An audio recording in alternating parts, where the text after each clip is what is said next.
2026학년도 1학기 중간고사 생명과학 주역고 내신 분석 리포트입니다. 우선 주역고는 개정 이후 첫 시험에서 생명의 특성부터 신경 전도까지 타 학교하고 비슷한 분포 범위를 보이는 시험을 출제를 했고요. 서술형 없이 객관식 24문항만 출제를 했습니다. 총평해 보시면 이 중간고사 부분에서 이제 계산이 들어가는 생명과학 부분이 크게 세 가지거든요. 방연구법, 에너지 흐름, 그리고 신경전도의 속도 계산.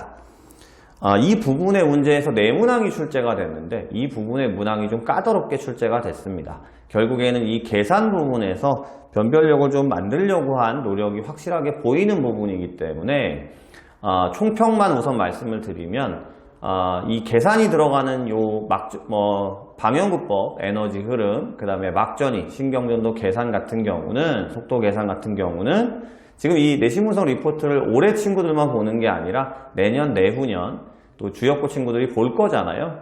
이 부분의 문제만큼은 이제 좀 많은 문제를, 그리고 학교에서 부교재 나눠준 것 포함해서 고3 수능 정도의 형태까지도 풀 수 있어야 된다 라는 것들을 좀 생각하시면 좋을 것 같습니다. 특이사항에 보시면 자세하게 말씀드릴 건데요. 이 신경전도, 막전이, 속도 계산 같은 경우가 최근에 고3 수능 형태는 뉴런이 3개 있고 거기서 시냅스의 유무를 찾아야 되고 또 2개의 자극점은 같은데 하나는 자극점이 다른 이런 형태의 문제들이거든요. 이런 문항이 출제가 됐어요. 고난이도로. 그러다 보니까 좀 고득점을 막기 위한 친구들은 이 부분에서 시간도 많이 소요되고 또 머리도 많이 아팠을 걸로 보여집니다. 방연구법 문제도 보통은 이제 표를 주고 그 부분에서 계산을 제시하는 이런 문제가 많은데요.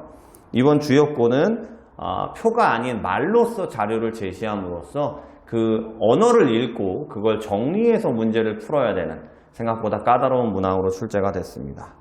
또 하나의 특이사항은 보통 이제 1단원, 2단원, 3단원 뭐 이런 식으로 해서 1단원 문제 쫙 있고 이 흐름에 맞춰서 풀고 그 다음에 이제 2단원 문제를 풀고 이런 식으로 보통 시험이 출제가 되는데 올해 주역고는 단원 문제를 다 섞어놨어요.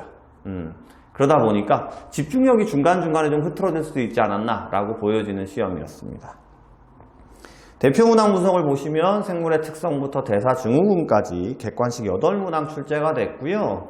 보통 이제 기관계라고 해서 소화계, 순환계, 호흡계, 배설계 이런 내용이 있거든요. 물론 중학교 때 배우긴 했습니다만 워낙 내용이 많아요. 외울 것도 많고. 그래서 시험 전날 이 부분을 이제 열심히 외운 친구들이 많거든요. 근데 1번의 순환 경로를 제외하고는 기관계, 소화계, 순환계, 호흡계, 배설계 문항이 출제가 되지 않았습니다. 조금 허탈할 수도 있었을 것 같아요.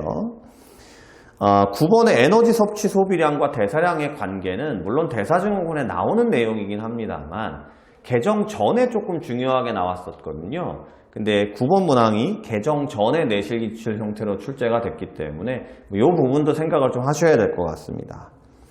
생태계에서 많은 문제가 나왔고요. 객관식 11문항, 5번의 수직분포 문제 출제가 됐고요. 그 다음에 15번의 종간경쟁 그래프, 그리고 16번은 아까 말씀드린 방연구법, 그리고 20번의 에너지 흐름 계산 같은 게 나왔는데요.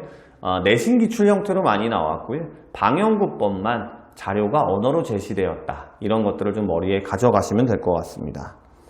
마지막 뉴런과 신경전도에서 객관식 6문항 출제가 됐고요. 일반적인 뉴런과 막전이에서 4문항 출제가 됐는데 문제는 마지막 2문항 19번과 21번의 막전이와 속도 계산. 아까도 말씀드렸지만 21번 같은 경우는 고3 수능 형태의 문제로 까다롭게 출제가 됐다라는 것들을 꼭 기억하셔야 되기 때문에 전체적인 총평으로 따지면 물론 소화계, 순환계, 호흡계, 배설계를 외우지 말라 이런 건 아니지만 정확하게 중요성이 높은 계산 파트의 문제만큼은 고3 수준의 문제까지 꼼꼼히 풀어본 다음 그 다음을 외워야 되는 것들이 평상시에 좀 외워놓으면서 필요하다라는 것들을 여실히 보여주는 시험이었습니다.